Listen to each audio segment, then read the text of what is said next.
Thursday, the 10th of June 2021, National Treasury Cabinet Secretary Ukur Yatani will be back in the National Assembly for his third budget statement. The 2021-2022 financial year has been set at a historic 3.6 trillion shillings and anchored on post-COVID-19 recovery measures. But what are the strategies the government hopes to achieve with this? What is in it for the engine of Kenya's economic growth, that is the micro, small and medium enterprises? Is the budget a reflection of government's intentions to support the SME sector? Good afternoon, I'm Yvonne Okwara Matole and this is Business Now. Welcome to the show, but first, here are the highlights.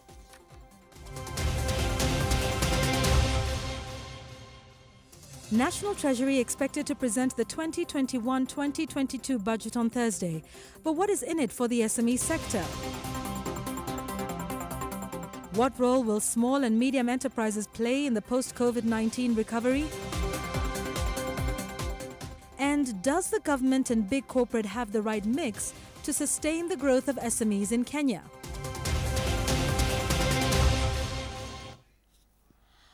We have a great conversation lined up for you. Before we get into the main news of the day, let me update you on just who we have to talk to us this afternoon here on the show.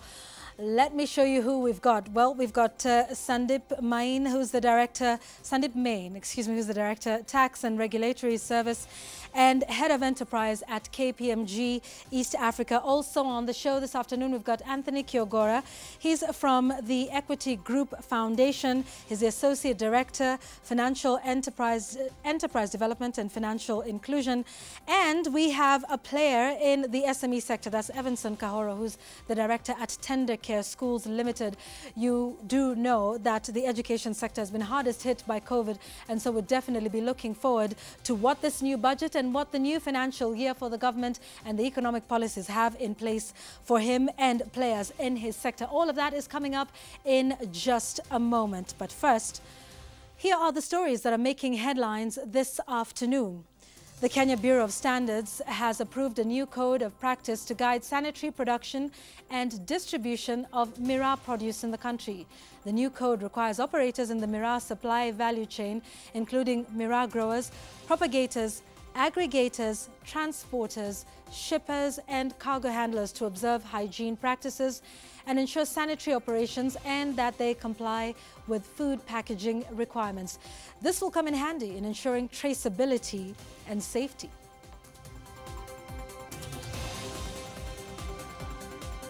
The Kenya National Bureau of Statistics has embarked on a nationwide survey to establish the effects of COVID-19 at household levels and small-scale businesses. The 3-month FinAccess survey will also seek to establish the effects of betting on families and cases of money laundering and fraud.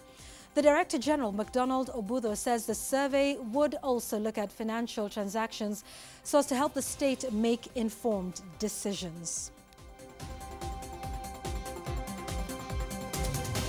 And finally, PKF has urged the government to put in place mechanisms to allow private hospitals to import vaccines in order to complement government efforts. The audit firm, in its pre-budget report, wants the government to prioritize the vaccination program by allocating more resources for this purpose. It's also calling for restructuring of the country's debt to match the life of key ongoing projects to avoid getting into a debt trap.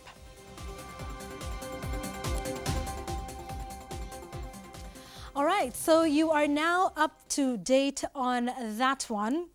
And I just want to remind you that we're focusing on the budget for the next financial year, set to be announced on Thursday, and what your expectations are for you who's in the MSME sector. Please do send us your views. The hashtag is Business Now at Citizen TV Kenya and at Yvonne Okwara. My guests are here with me, ready to talk about this budget and what it means and whether the government is actually putting its money where its mouth is. Sandeep, I'd like to begin with you. Gentlemen, thank you all for coming. Sandeep, let's start with you with this budget. In your view, is it SME friendly? Is it everything the government is saying that they want to do to stimulate recovery, particularly of the small businesses? Is it in tandem from what you've seen with the budget estimates in the statement? Right. Thank you very much for that question, Yvonne. And I like what you said about the SMEs being the engine for the economy. And it's true, they are. They contribute significantly to our GDP through employment, through imports, through exports. And if you do recall, in sometime in April 2020, the government did introduce some stimulus packages to not only the SMEs but businesses in general. The reduction of the corporate income tax rate, the reduction of the VAT rate, but that was all short-lived. And now we have a finance bill, and that's public as well, that now sets to actually increase the number of taxes and reduce the number of incentives. So we must understand first what the finance bill is all about. It's all about increasing the revenue so that the government can meet its expenditure. Yeah. So the government is focusing on collection of revenue from every way possible that they can. And some of the things that they've actually introduced or proposed to introduce through the bill is things that are definitely going to negatively impact the SMEs. So for example, we talk about the excess duty on banks. Initially, the other fees was exempt from excess duty. But given the proposals that I've seen through the Finance Bill 2021, it appears that that will be an additional cost. Banks will not shoulder that cost.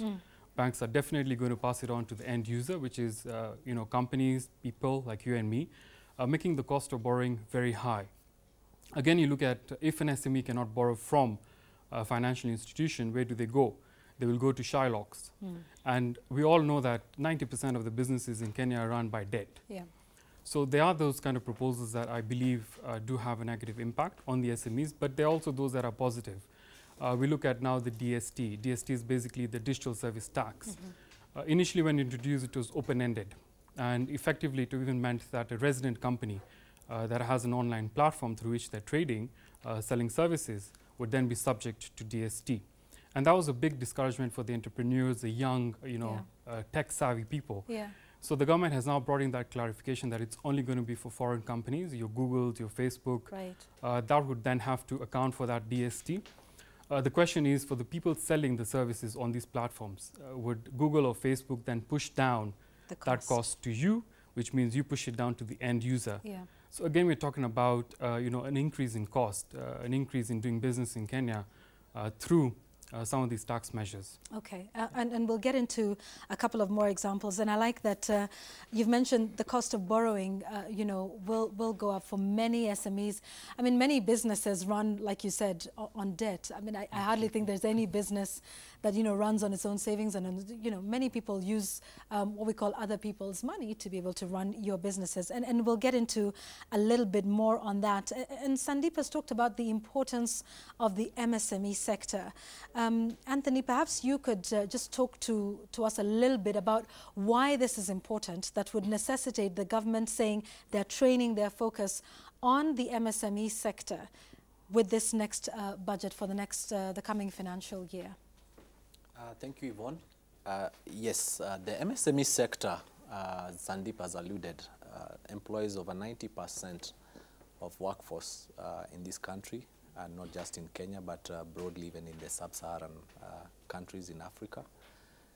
And that is really a critical mass. And the government role really is to do public good, to ensure that the young people get decent work.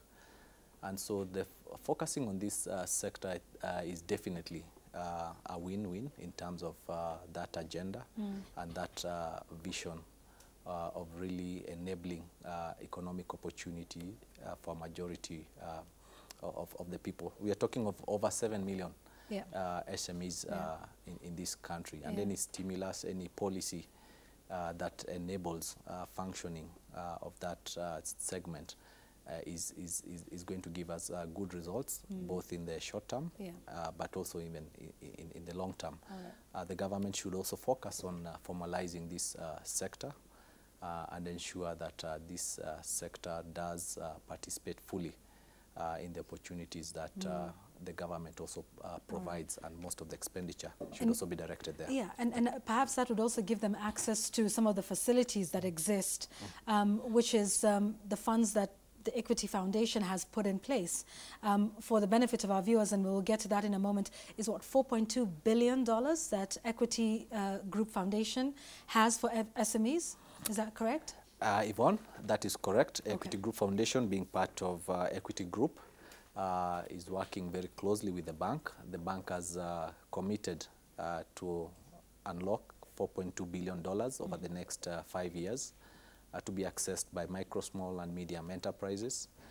Because we believe if we are to transform the lives and livelihoods down there, especially now that in the pandemic year, I think FKE has documented that we've lost over 5 million jobs were lost over the last 1.5 years. To reconstruct that, Equity has committed to ensure accessing of financing up to 420 billion Kenya shillings over the next 5 years. And already in the last 1 year or so, we've been able to disburse close to 100 billion Kenya shillings to over 200,000 MSMEs. Okay, and we'll hear a little bit more about that.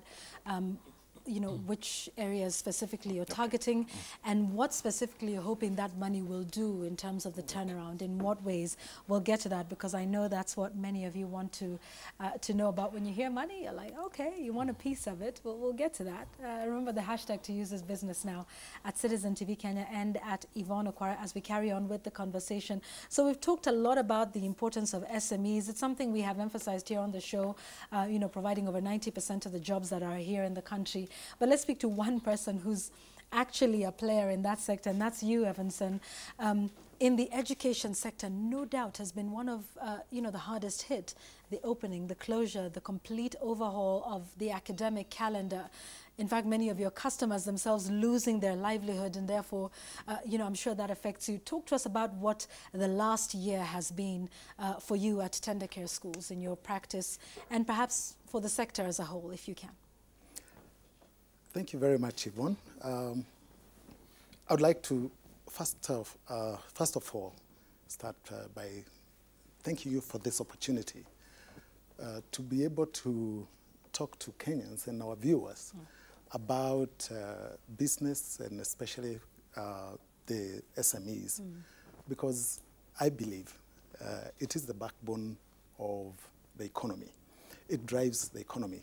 But perhaps I would like to dwell more on the education sector because that is where we mold the citizen of tomorrow.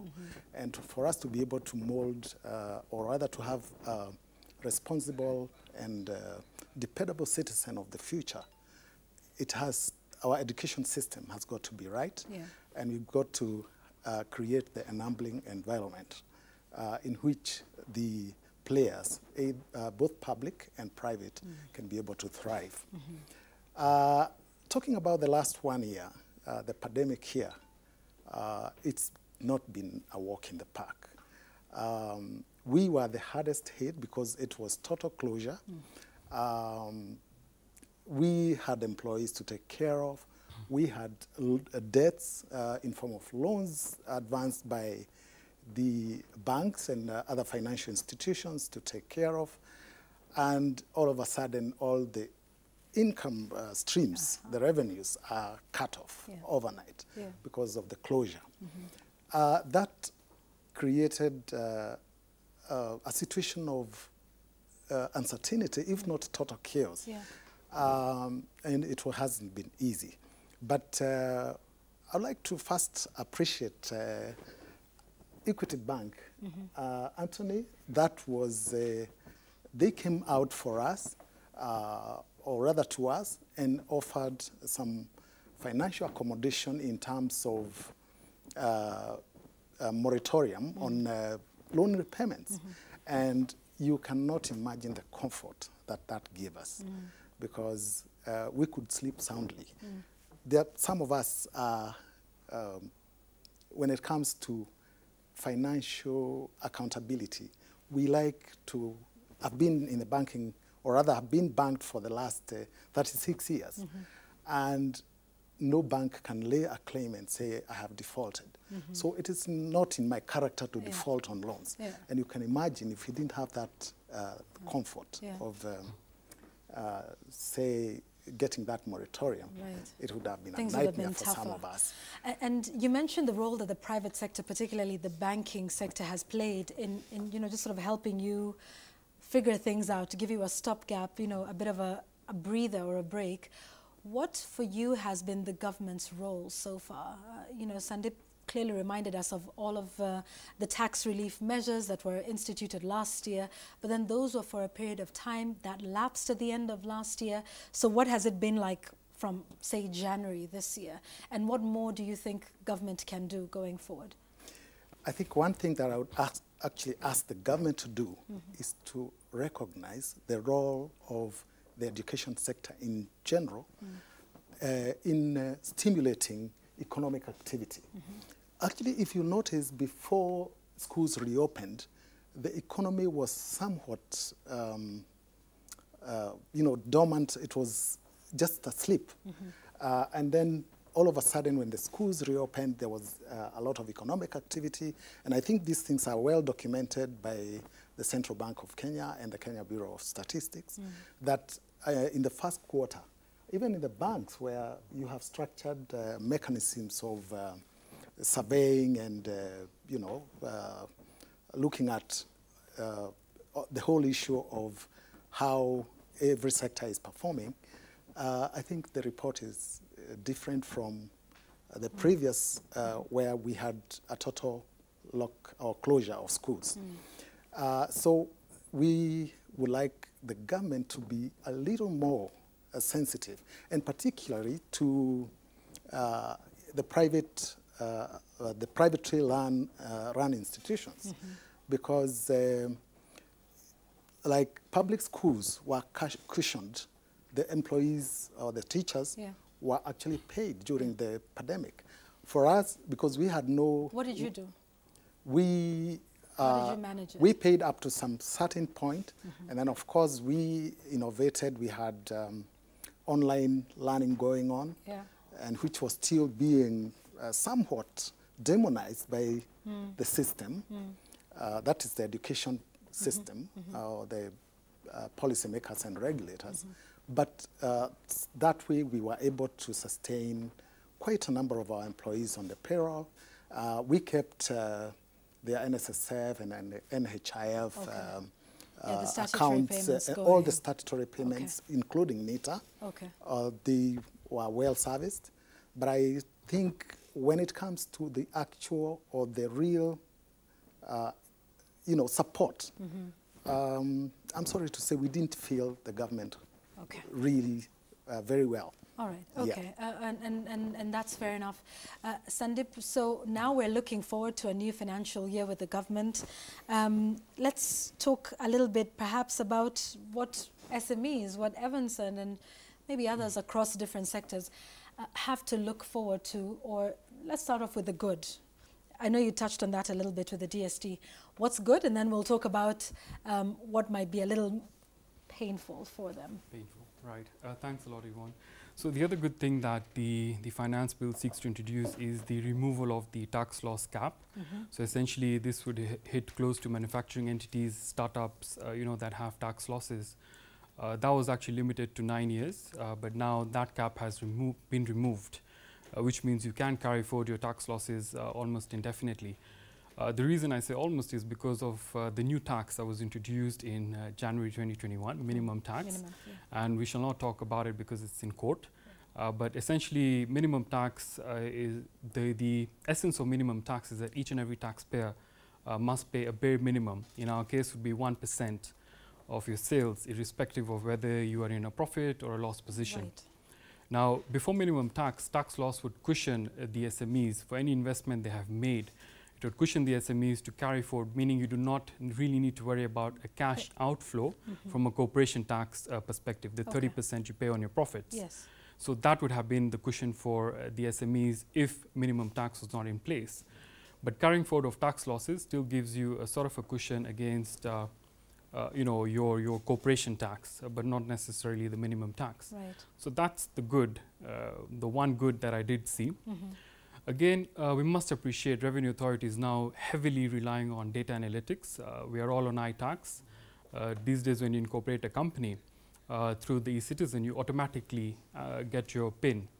So you do not need to now go separately. And probably in the future, the plan of the government is to align business registration, deregistration on one platform, so it's ease to register and deregister. So one of the things that iTax brought about was now your overpayments. Say, for example, you have paid in advance, which is now our installment taxes that we talk about every quarter. You have paid a certain amount, the 4 installments, and then at the end of the year, when you assess your tax position, you see that you're in an overpayment state. Ideally, and in the past, you could carry forward that overpayment to your subsequent financial year. Obviously, you need to do, you need to inform the commission and tell them that you're going to be using that overpayment. Yes, from the previous financial year. But now what the finance bill is proposing is that that overpayment must be verified by the Revenue Authority. Verification means an audit. Audit means not limited to just the overpayment in the system. And this is, we're in the era of automation. So even Revenue Authority have sight of the overpayments that are sitting in the taxpayer's account. Absolutely. Why not do an independent verification and carry forward the overpayment anyway? Here, KRA is saying that fine. If you do have a liability in the following year and you are not allowed to carry forward these overpayments because we have not finished verification, then pay that tax. So we are now going to be in an era where the Revenue Authority or the government sits with my money, but I pay more until they verify what they already have. And this cash flow is king to the SMEs and businesses. Why would I want to incur an additional cost, yet you already have your money which is verifiable? So we're hoping that one of the changes that we are also lobbying for is perhaps then the time period within which the Revenue Authority must verify and get back to a taxpayer. And then maybe limit it to that overpayment as opposed to opening the Pandora's box and looking at other audits, just so that you can reduce the overpayment for the taxpayer. Do you think, Sandeep, there's been sufficient consultation, and I'll ask this of Evanson as well, between Treasury and government and those in the SME sector, to the extent that whatever we will see on Thursday, is a true reflection of those in the SME sector, and they will say, look, what, we own that, because that is something that, we had input in a rather direct manner, as opposed to, having a template that is sitting at Treasury and then they just, sort of tinker with it a little bit and tweak it and then, comes out every financial year. In your view, has there been sufficient consultation between government and players in the SME sector? So there is consultation. The government does invite, and it's always in the newspapers, in the dailies, inviting people to put in their thoughts. It's called lobbying. So they give you an opportunity to present to Treasury, to present to Parliament. But we must ask ourselves, and I'm not going to answer your question directly, but I'm going to ask you, the whole aim, of the finance bill is to generate taxable income.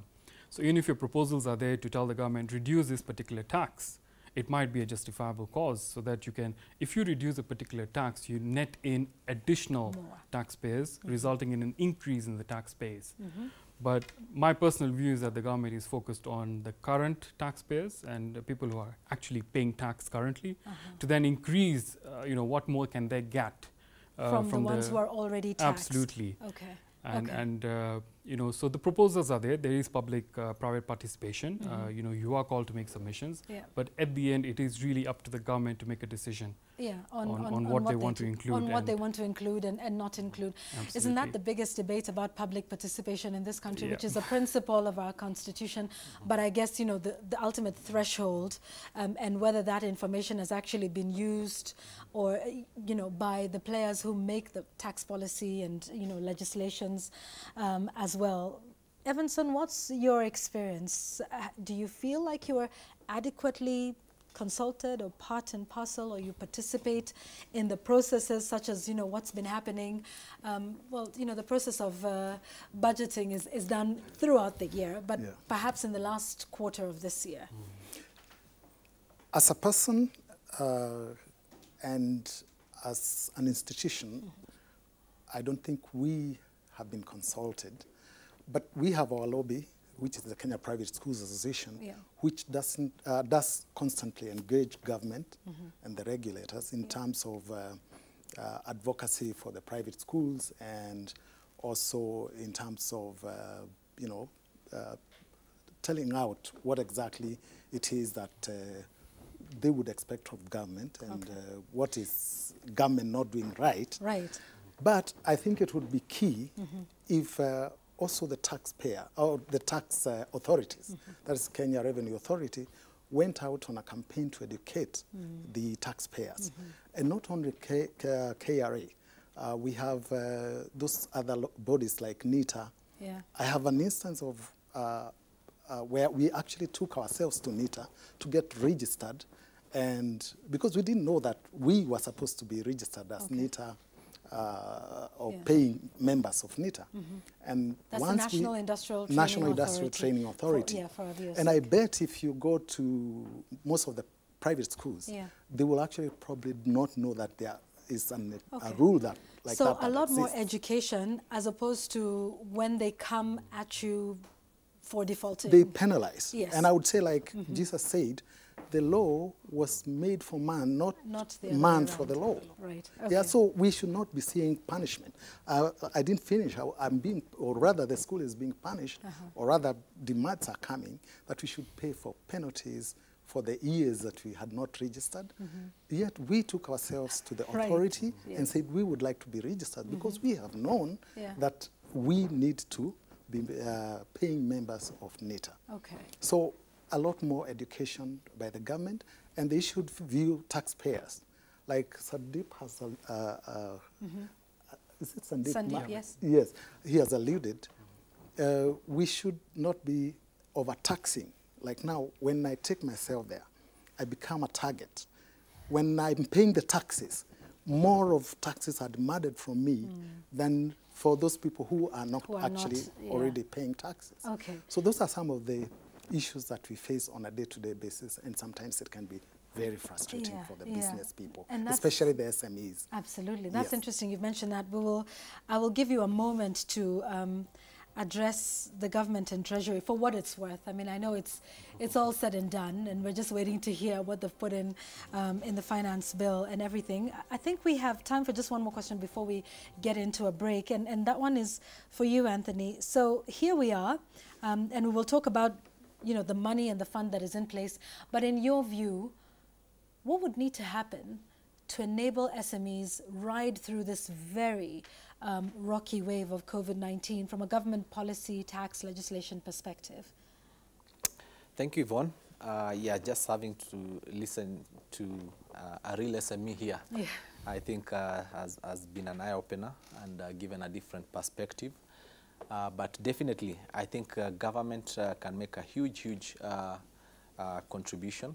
One, we've seen productivity in the SME space really go down as a result of the prolonged lockdowns, the shortening of working hours, which means the SME has to still pay staff, for example, incur the cost of the people who are working there, yet they're working for less hours and the SME is generating lower revenues. I think the government can put on a human heart, if I may use that terminology, and review maybe even the tax policy around this peculiar situation that we are in. Maybe consider relaxing some of the taxes that are there, that are affecting SMEs. I know, conversely. Yeah, but government will also say they also need money. I know, government needs money. If you recall, in fact, the IMF in their statement... the more an SME makes... Right, the more money there is. Exactly. Yeah, but I mean, I think, let's talk about that paradox for a moment. Because if you recall, one of the IMF's conditions last year was remove the tax relief measures, because that lowers the amount of money that the government is receiving and puts it in a precarious position, one, to respond to emergencies, to shocks, and even to complete its development agenda. So here you have a government that also desperately needs that money to be able to run the country and to perhaps also assist in the fight against, you know, a health pandemic which has economic effects. And yet the people they're taxing themselves have their incomes and livelihoods reduced.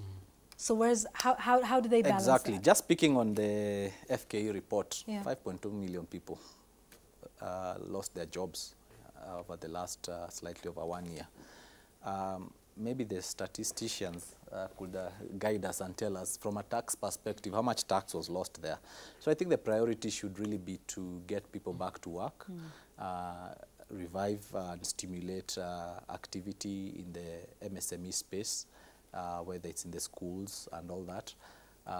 Consider setting up even loan guarantee funds, working even with banks, so that we can leverage on such a fund to be able to lend more. Because ultimately what will revive these SMEs is pumping in financing to ensure that they have the capital to be able to get back their working capital in good condition, and they're able at least to see that these SME or that I'm running at least will be a going concern at least for the next 6 to 12 months. Otherwise, in the long run, the more income is being lost. Tax is a function of income. So when there's no income, there can be no taxes. So I think there needs to be a little bit more effort and focus on ensuring income. Yeah. And that's a good point. We will come back and ask Sandeep about that. Always talking about widening the tax bracket. What does that mean? What are some of the creative ways you can do that? And indeed, I think the most important question is how you get more taxes from a reduced workforce, right? So we'll be answering some of those and much more, including hearing more about how you can tap into those funds from the Equity Group Foundation. We'll continue to hear more from Evanson, give him a chance to speak to government, speak to Treasury, and learn a little bit more about the finance bill and the budget statement that will be coming out on Thursday. We are taking a short break. When we return, we have that and much more. Stay with us. This is Business Now.